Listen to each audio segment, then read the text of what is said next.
OTT 시리즈라는 새로운 드라마의 탄생. 정덕현, D10분의 8. 영화 드라마 경계 허무는 감독. K콘텐트 새 텃밭 일고.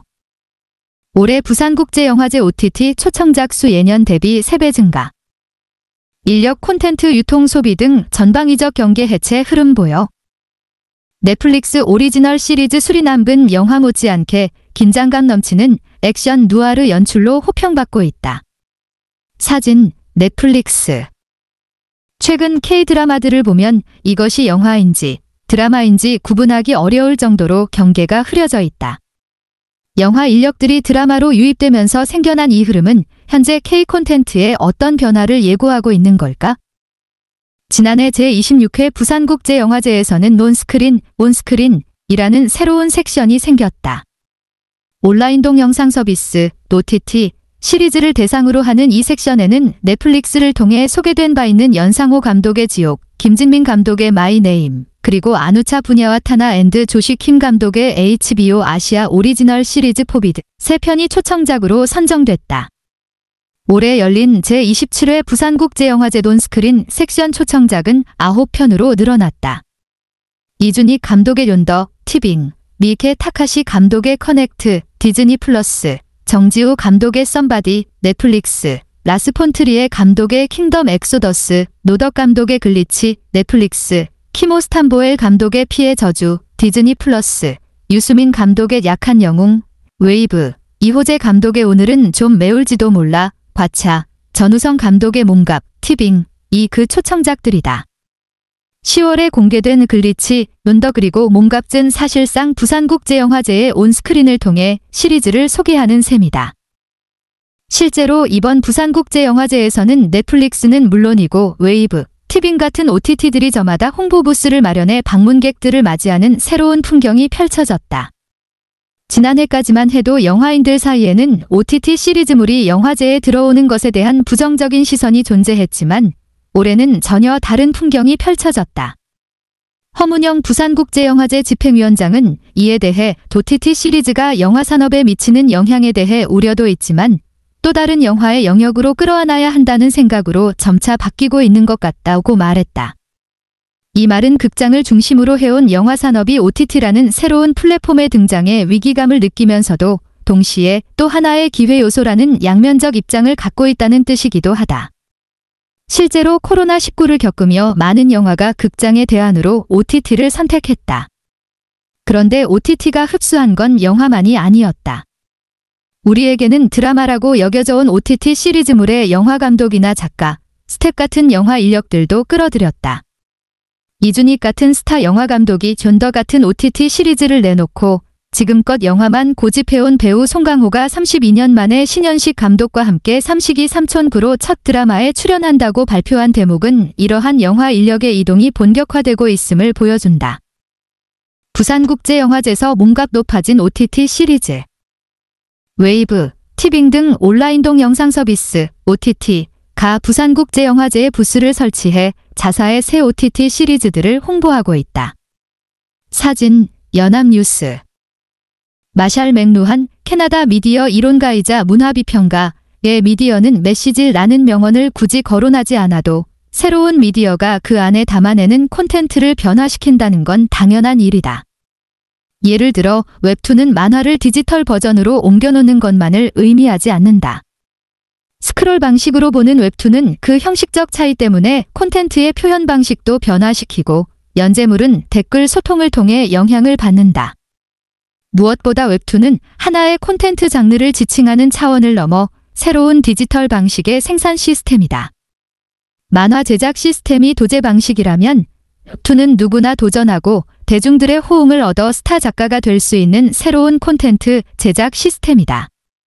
일본의 망가가 단순히 디지털 버전으로 만화를 옮겨놓는 차원에 머물며 정체됐다면 우리의 웹툰이 글로벌 시장을 장악할 수 있었던 이유가 바로 여기에 있다. 소재 미장센 연출 제한 없는 환경이 장점.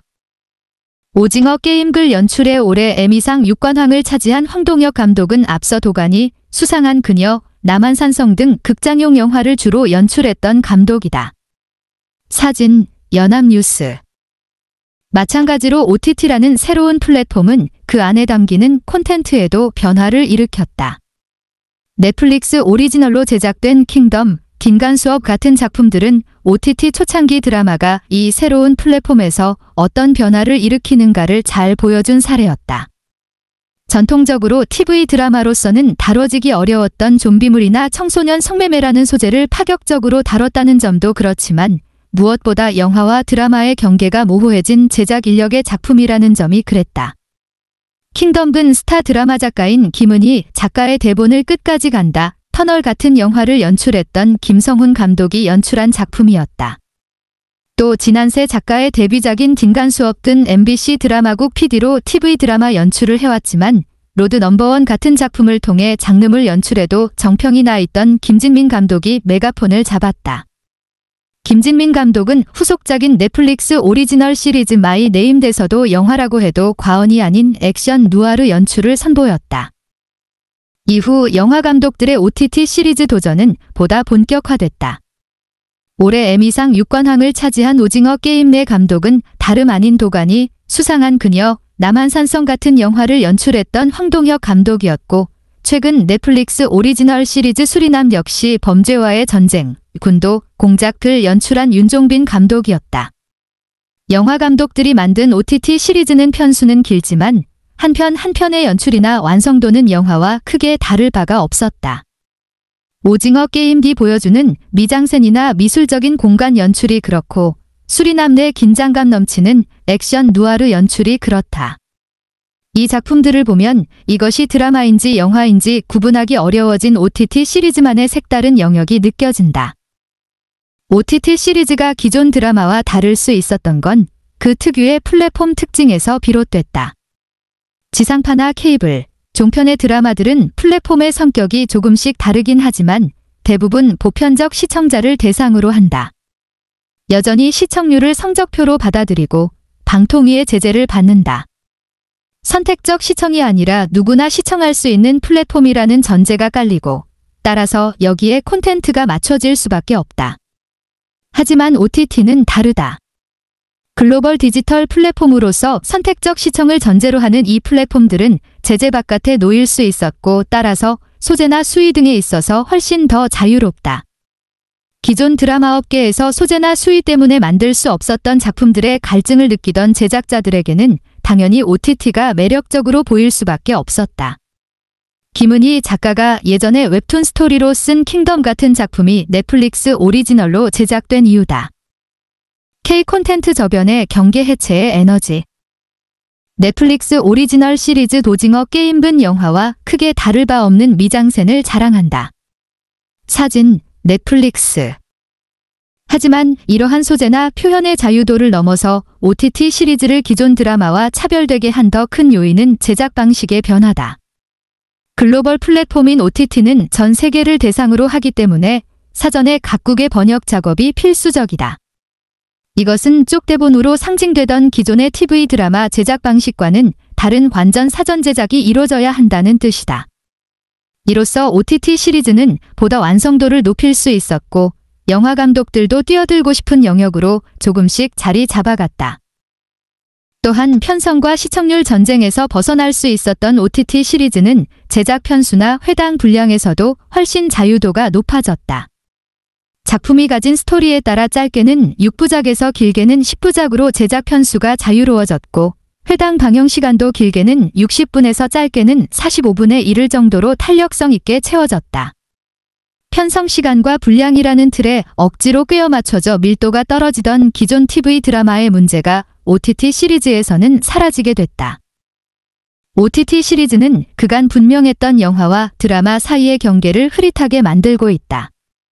그리고 그 경계의 해체는 이를 넘나드는 창작자들에 의해 가속화되고 있다. 애니메이션 감독으로 시작해 영화 부산행그로 큰 성공을 거둔 후 드라마 방법대 대본을 쓰고 OTT 시리즈 지옥을 연출한 연상호 감독 같은 인물이나 베토벤 바이러스 같은 TV 드라마로 시작해 영화 완벽한 타인글 연출하고 지금 우리 학교는 같은 OTT 시리즈를 연출한 이재규 감독 같은 인물이 대표적이다. 또 정석영 작가처럼 박찬욱 감독이 연출한 아가씨, 헤어질 결심 같은 작품을 쓰고 마더에 이어 작은 아씨들 같은 드라마 대본을 쓰는 영화와 드라마를 넘나드는 작가들도 이러한 변화를 주도하고 있다. 오징어 게임은 영화인가? 드라마인가? 이 질문은 사실 질문 자체에 해답이 있다. 오징어 게임 같은 OTT 시리즈들은 OTT에 의해 드라마와 영화의 경계가 무너져가고 있는 현 상황을 징후적으로 보여준다. 이제 OTT라는 새로운 플랫폼을 통한 영화와 드라마의 경계 해체는 인력에서부터 콘텐츠 유통 소비에 이르기까지 전방위적으로 일어날 것이다. 이 경계 해체의 에너지가 글로벌한 위상을 떨치고 있는 K-콘텐츠의 밑바탕에서 힘을 발휘하고 있다는 건 부인할 수 없는 사실이다. OTT 시리즈라는 새로운 지대는 그래서 K-콘텐츠의 미래를 위한 중요한 텃밭이 될 것으로 보인다.